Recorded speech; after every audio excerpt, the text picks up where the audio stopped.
kind of where we're at in the story. If we think about it, we have the exiles that were exiled in Babylon. King Cyrus lets them return when the Persians take over. So who were the two men that were in charge of the first group of exiles? Who was the governor? Come on, Jackie, you want to say it? Zerubbabel. And who was the priest? Ezra. Huh? Ezra? No, Oh, Joshua. Joshua. So we have this group that came back, and they're supposed to rebuild the temple. So we know they started out and they rebuilt the altar first, and then they started working on the temple, and they got the foundation done. Well, then they had opposition against that, so there's going to be a long period of time where they're not going to get the temple done. But in the meantime, we have Haggai that comes on the scene as a prophet that prophesies for 2 months.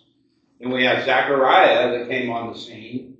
Remember, he had the visions, and basically his visions could be wrapped up in this. They could basically say that God was going to cleanse the people and cleanse the Jerusalem, the nation, and prepare them for his return back to his house whenever that was completed.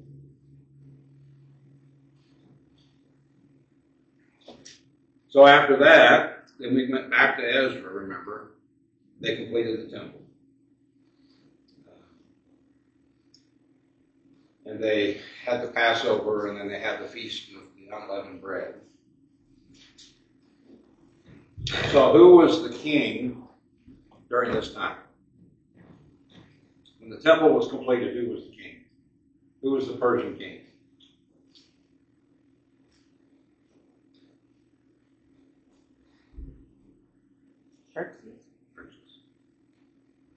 No, that's not correct. It was Darius, and then Xerxes took over. But in the midst of all this, the book of Esther fits in here. And that's what we're going to talk about now. If you go back to your, I don't know if you still have them or not, but the chronology of everything that happened post-exile, Darius was the king until 486. Xerxes took over in 485. So let's talk about Esther. Esther is part of the third part of the Hebrew scriptures. We have the law, we have the prophets, and we have the writings. That's the way the Hebrew scriptures are divided up.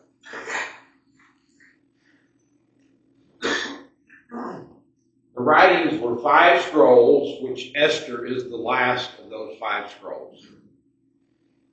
Those 5 scrolls include the Song of Songs, Ruth, Lamentations, Ecclesiastes, and then Esther. Those are the writings in the Hebrew scripture.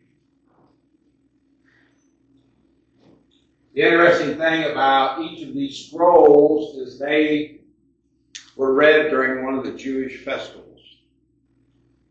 Song of Songs was read during Passover. Ruth was read during the Feast of Weeks. Lamentations was read on the 9th day of Av, which is looking back to the destruction of the first and second temple.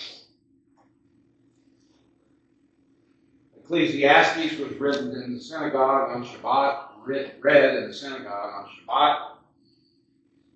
And Esther, the book we're going to go through now, was a celebration of the Purim. We haven't got to that yet because the events that unfold in Esther will cause this celebration. Basically, the Jewish nation is going to be saved from complete destruction in Esther. The events in Esther occurred 30 years before Nehemiah. All right, so let's go to Esther 1. This is what happened during the time of Xerxes. The Xerxes who ruled over 127 provinces stretching from India to Kush. Can anybody in your mind picture a map and tell me where India to Kush is? No? Where it is. Yeah, on a map. So if you think about modern day Iran, which was ancient Persia, you go east of there, that's India. Kush is south of Egypt, all the way down. So it's from over here to way over here is what he ruled. I mean, it was a very wide area. Well, you figure 127 provinces. That's a lot of area. At that time, King Xerxes reigned from his royal throne in the citadel of Susa. And in the third year of his reign, he gave a banquet for all of his nobles and officials, the military leaders of Persia and Media. The princes, the nobles of the provinces were present. So, Xerxes, in the Hebrew text, his name is Ahasuerus. He was the fifth Persian king. Like I said, 486 to 465 BC. He had a palace in Persepolis. And Persepolis, if you look at it's in modern day Iran, it's east of Kuwait. In fact, if you look at Kuwait, you look at Kuwait City, you go east, that's where that palace was. The palace in Susa was his winter citadel. That was his winter home. So he had two. And they were magnificent. I mean, the Persians were known for that. They weren't simple little palaces. But Susa is in modern day Iran, east of the Tigris River. Basically, if you look at Babylon, you go east into modern day Iran, east of the Tigris, that's where Susa is at.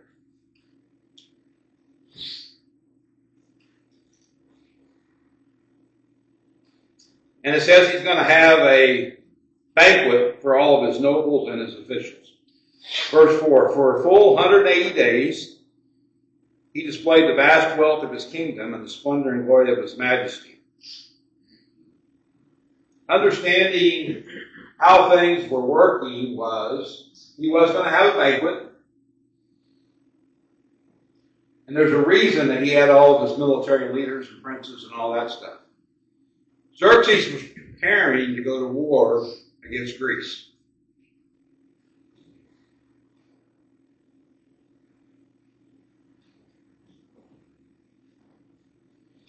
His preparations for that war took 4 years.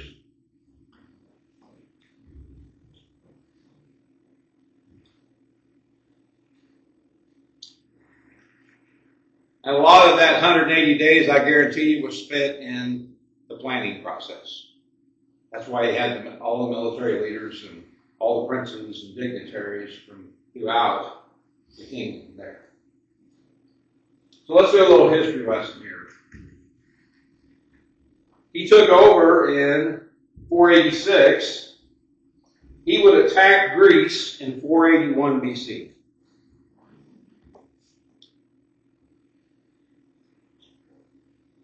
Xerxes would defeat the Greeks at Thermopylae. How many have seen that movie? 300?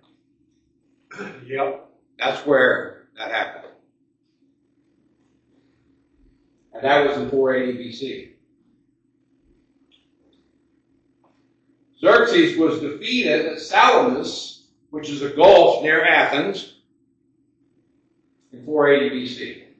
Then he was also defeated at another battle, which was near Athens, in 479 BC. So he won at Thermopylae, but he lost the next two battles. So he decided to retreat and go back to his home, back to Susa. And to put everything in context, Esther garnered the favor of Xerxes in 479. So the events with Esther occur after his defeat and after he's back in Susa.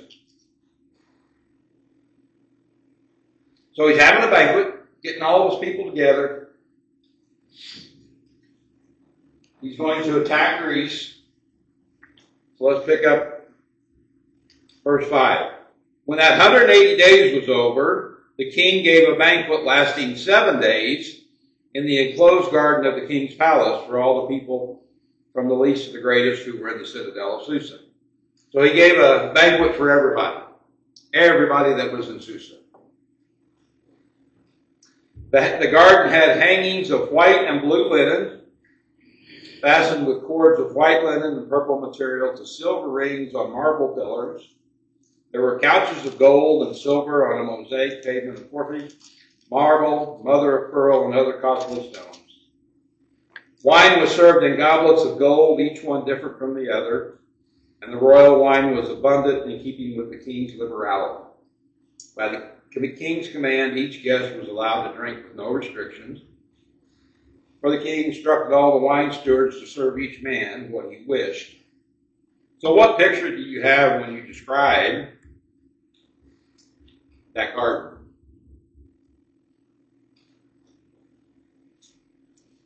It's pretty descriptive, the words here.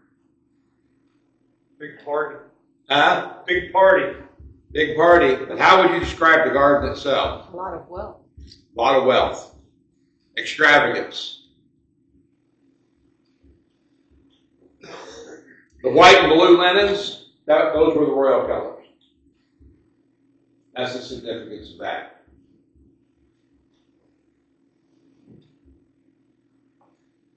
Xerxes would normally have limited the alcohol intake. But for some reason, during this banquet, he let everybody drink what they wanted. You could drink as much as you want or as little as you wanted. And that was the instructions.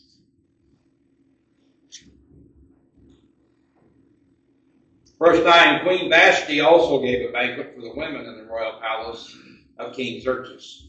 So she gave a separate banquet for the women,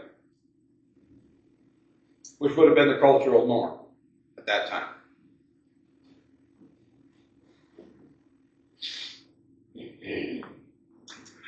Give a flip, Ted.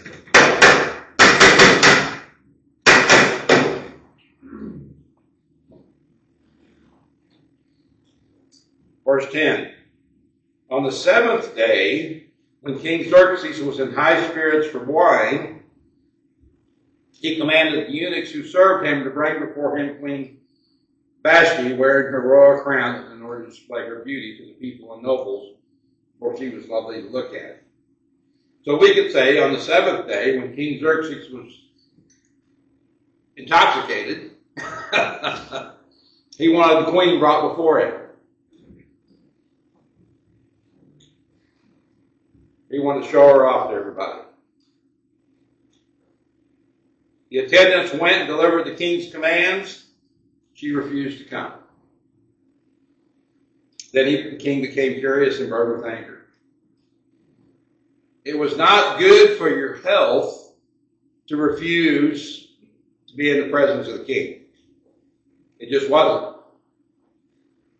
If the king summoned you, he expected you to be there. But she refused. It doesn't tell us why she refused. Maybe she didn't want to be paraded around in front of all those men at the party. Or she had too much wine. Yeah. Well, and she knew the men at the party were drunk. Or most likely drunk, because if the king was drunk, you could about guarantee everybody else was drunk. And maybe she just didn't want to be involved with that. Whatever the case, she refused to come in. Since it was customary for the king to consult experts in the matters of law and justice, He spoke with the wise men who understood the times and were closest to the king. The 7 nobles of Persia and Media who had special access to the king and were highest in the kingdom. So Xerxes consulted these wise men. They knew the law. They were his advisors. According to the law, what must be done to Queen Vashti, he asked. She has not obeyed the command of King Xerxes that the eunuchs have taken to her. Then Memucan replied in the presence of the king and the nobles, Queen Vashti has done wrong, not only against the king, but also against all the nobles and the peoples of the province of King Xerxes.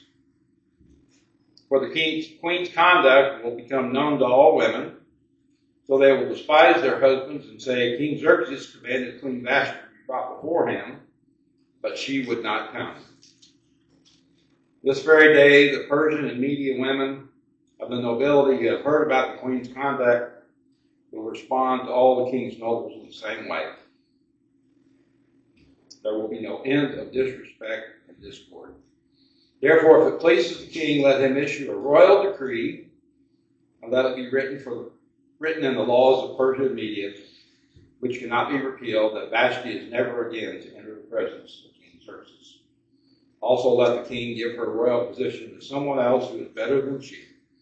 Then when the king's edict is proclaimed throughout his vast realm, all the women will respect their husbands from the least to the greatest.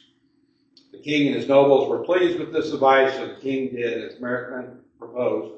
He sent dispatches to all parts of the kingdom, to each province in its own script, and to each people in their own language, claiming every man should be ruler over his own household using his native tongue.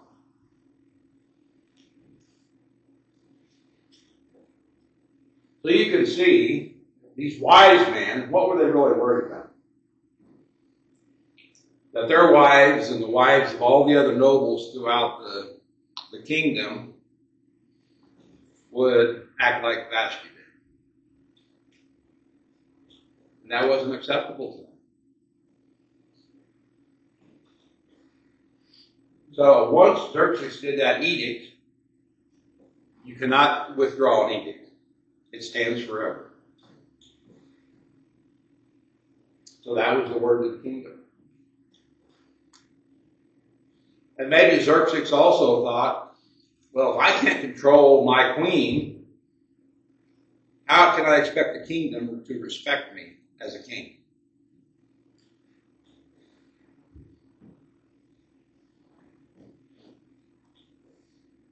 So anyway, Vashti's gone.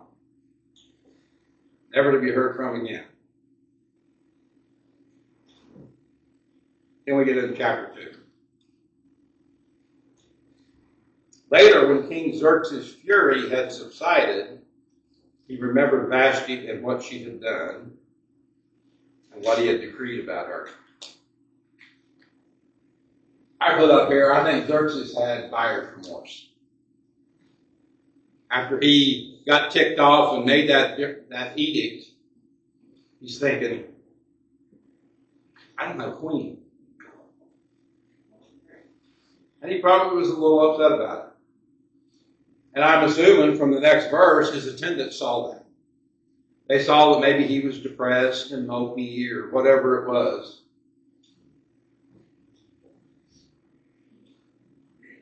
Then the king's personal attendants proposed, let a search be made for beautiful young virgins for the king.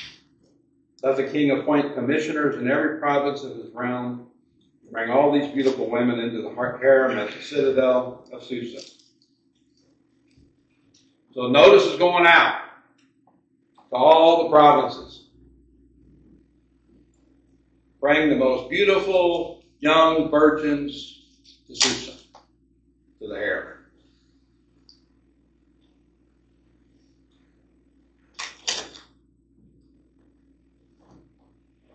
Harems were a constant thing.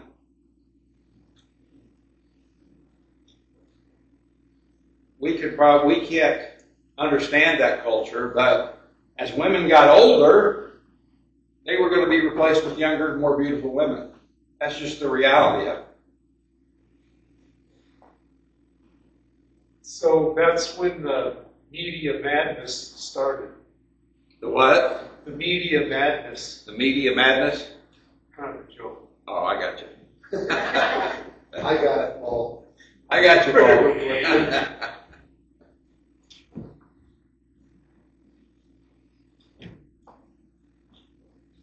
Let them be placed under the care of Haggai, the king's eunuch, who is in charge of the women, and let beauty treatments be given to them. Then let the young woman who pleases the king be queen instead of Vashti. This advice appealed to the king, and he followed it. Now there was in the citadel of Susa a Jew of the tribe of Benjamin named Mordecai, son of Jair, the son of Shemaiah, the son of Kish. Let's jump back here.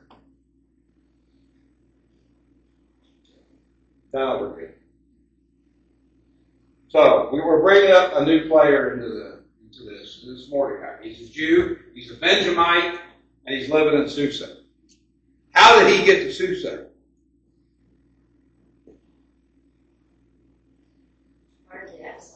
There you go. That's a Babylonian name which comes from the god Marduk. Who was the god Marduk?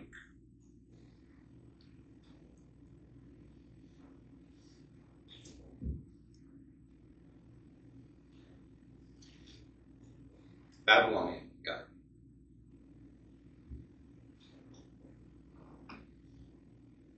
And it talks about who had been carried into exile from Jerusalem by Nebuchadnezzar, king of Babylon, among those taken with Jericho, king of Judah. So if we just took a literal reading of that, that would sound like Mordecai was exiled. There's a problem with that. If he had been exiled, he would be 115 years old, and Esther would be 80 years old. So that doesn't fit into the picture. So it was his great-grandfather who was exiled. That make sense to you? As far as years. As far as years. The king's not going to take on Esther at 80 years old, I can tell you that. That's not going to happen. She wouldn't meet any of the criteria. I mean, she might have still been beautiful, but she wasn't young and she wouldn't have been a virgin. So she would not have fit in the criteria.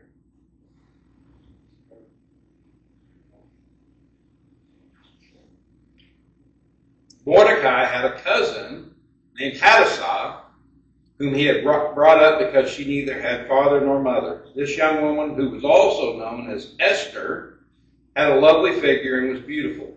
Mordecai had taken her as his own daughter when her father and mother died. So Esther is Mordecai's cousin.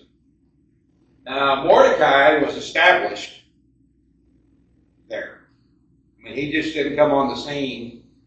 He was there. And we'll talk about that more in just a second. Esther is her Persian name, which means star. Hadassah is her Hebrew name, which means myrtle. And let's see how well you remember about myrtle. We've talked about it.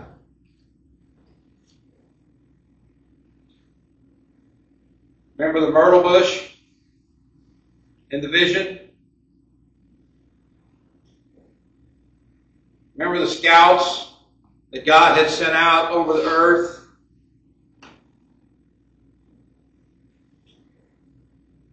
There was the angel and the 3 scouts on the horses under the myrtle bush. We don't remember that? Okay. So, a myrtle bush was very beautiful and very prominent in that area. And that's who she was. She was very beautiful. Very, very good figure, very beautiful.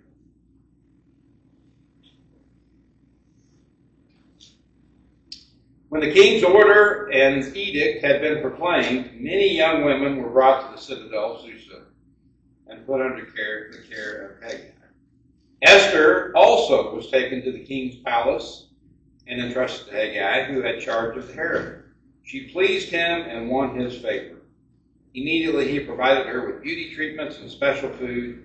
He assigned to her 7 female attendants selected from the king's palace and moved her and her attendants into the best place in the harem. So, right away, Esther gains the favor of the eunuch in charge of the harem. So, she's getting the best of the best. She's getting the star treatment. Better than what the other gals were getting. So I imagine there was probably a little issue in the harem. They were probably a little jealous because she was getting all this attention. Before a young woman's turn came to go into King Xerxes, let's go back to verse 10.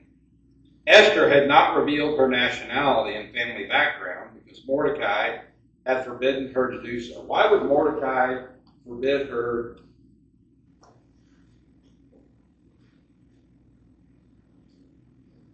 to reveal that she was a Jew? You probably knew that they might have some questions. Okay?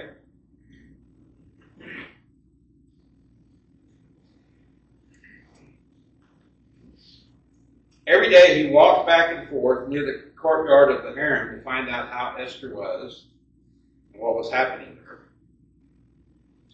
Before a young